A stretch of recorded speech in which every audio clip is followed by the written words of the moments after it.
আমিও অনেক গেমস দেখতে পাইলাম যে চাঁদাবাজির অভিযোগে মির্জা আব্বাস সাহেব তো এগুলা আসলে নেটের মাধ্যমে দেখতে পাইছি অনেকে গেম বানাচ্ছে। এটা যখন লড়াই শুরু হয় সব জায়গাতেই শুরু হয়ে যায়।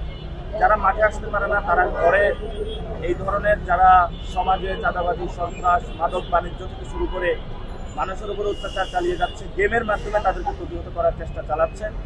সর্ব জায়গায় শুরু হয়েছে প্রতিবাদ। ইনশাআল্লাহ 26-এর ইলেকশনের মধ্য দিয়ে বাংলাদেশ থেকে যারা চাঁদাবাজ, সন্ত্রাস, মাদক সম্রাট যারা আছে তাদের ওয়াশ আউট হয়ে যাবে ভোটের মাধ্যমে। বড় একটি বিষয়, অনেকে বলে যে আমি বিজয়ী হব। বিজয়ী কে হবে এটা জনগণ ডিসাইড করবে। জনগণ ভোট দিয়ে সিদ্ধান্ত নেবে। কারো বাপের কোনো সাহস নাই, উনি সিদ্ধান্ত নেবে। এই জন্য জনগণের হাতে রায় ছেড়ে দিন। জনগণের সিদ্ধান্তের মধ্য দিয়ে ইনশাআল্লাহ আমরা একটি নতুন বাংলাদেশে যাব।